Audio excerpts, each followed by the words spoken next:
आज हम नैब कानून पे बात करेंगे।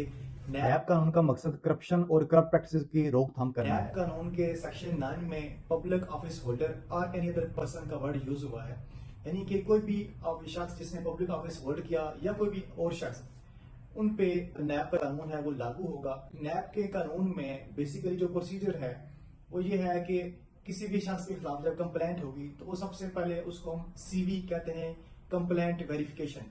इब्तदाई तौर पे किसी के अगेंस्ट कोई कंप्लेंट होती है तो कंप्लेंट उसकी वेरिफिकेशन होती है। वेरिफिकेशन के बाद अगला फेज उसका जो है इंक्वायरी का होता है। इंक्वायरी के दौरान नैब अथॉरिटीज हैं वो किसी भी शख्स को अरेस्ट भी कर सकते हैं। इंक्वायरी स्टेज के बाद फिर ये केस जो है नैब का जो मैटर है वो कन्वर्ट हो जाएगा इन्वेस्टिगेशन में, और इन्वेस्टिगेशन के बाद रेफरेंस में कन्वर्ट हो जाएगा। तो ये जितनी भी स्टेजेस हैं सारी, इसमें जब भी during course of investigation chairman NAB या कोई भी नैब या ऑथोराइज्ड ऑफिसर जब देखेंगे कि इसमें केस के अंदर मैटर के अंदर जान है, इन्वेस्टिगेशन जो चीजें हैं वो प्रूव जब करेंगे तो एविडेंसेस सामने आती जाएंगी, तो केस स्टेप बाय स्टेप आगे डिफरेंट स्टेजेस में कन्वर्ट होता जाएगा। नैब के सेक्शन 24 में अरेस्ट का जिक्र है। अरेस्ट के हवाले से चेयरमैन नैब किसी भी शख्स के अरेस्ट वारंट इशू कर सकते हैं। नॉर्मली 4 सिचुएशन हैं जिनमें चेयरमैन नैब किसी के अरेस्ट वारंट इशू करते हैं। उनमें से पहली सिचुएशन ये होती है कि जिसमें कोई भी शख्स जिसको रिपीटेड नोटिस किए जाएं और वो अवॉइड कर रहा हो, वो दीदा दानिस्ता तौर पे इंटेंशनली नैब की जो इंक्वायरी या इन्वेस्टिगेशन प्रोसीडिंग है उनको ज्वाइन ना कर रहा हो।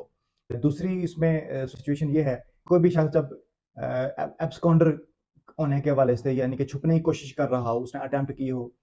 तो तीसरी सूरत हाल उसमें ये है, जब किसी भी शख्स के हवाले से ये इंफॉर्मेशन हो कि वो प्रोसिक्यूशन एविडेंस है उसको टेम्परिंग करेगा, तो उस सूरत में भी।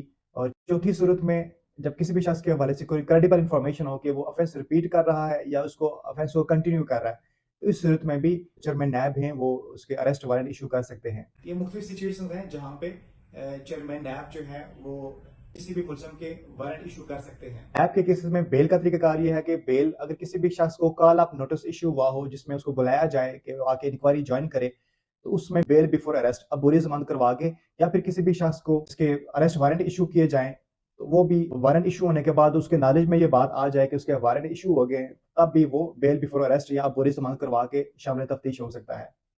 इसके अलावा चेयरमैन नैब या नैब कोई भी ऑथोराइज्ड ऑफिसर वो किसी भी शख्स के हवाले से कोई इन्फॉर्मेशन ले सकते हैं, किसी को बुला सकते हैं, किसी से कोई डॉक्यूमेंट्स मंगवाने हैं डॉक्यूमेंट्स मंगवा सकते हैं, या किसी से कोई भी एविडेंस है, कोई डॉक्यूमेंट्स है, कोई भी चीज़ है तो वो उससे उसको बुला सकते हैं। नैब की जो अथॉरिटीज हैं, चेयरमैन नैब हैं, वो बुला सकते हैं। फिर इंटरनेशनल कोऑपरेशन के हवाले से है कि चेयरमैन नैब या नैब कोई भी ऑथोराइज्ड ऑफिसर इंटरनेशनल किसी भी स्टेज को रिक्वेस्ट कर सकते हैं, लेटर लिख सकते हैं, वहां से उस शख्स के हवाले से कोई डॉक्यूमेंट्स मंगवा सकते हैं, उस शख्स की गिरफ्तारी के हवाले से उनसे हेल्प मांग सकते हैं, या कोई डॉक्यूमेंट्स या किसी को प्रॉपर्टी कन्फिस्केट करनी हो वो भी इस हवाले से किसी भी स्टेट से उनकी खिदमात ले सकते हैं, उनसे ये फेवर ली जा सकती है। पार्डन के हवाले से ये है कि चेयरमैन नैब जो है किसी को भी कंप्लीटली या उसमें कंडीशनली पार्डन भी कर सकते हैं। सेक्शन 25 में वॉलंटरी रिटर्न और प्ली बार्गेन की एक टर्म यूज होती है। इसके तहत भी कोई भी शख्स जिसके खिलाफ अभी इन्वेस्टिगेशन स्टार्ट नहीं हुई, उससे उसको इन्फॉर्मेशन आई इस हवाले से, तो वो नैब अथॉरिटीज के साथ प्ली बार्गेन करके, तो नैब की अथॉरिटीज को मुतमयन करके, तो वो जो भी अथॉरिटीज जो भी अमाउंट डिटरमिन करेंगे तो वो उनको पे करके तो वो मैटर से अपनी जान छुड़ा सकता है।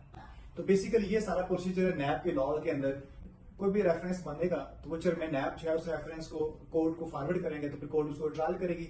ट्रायल के बाद फिर उसको कन्विक्शन की सूरत में उसके पास रेमेडी है कि वो अपील फाइल कर सकता है।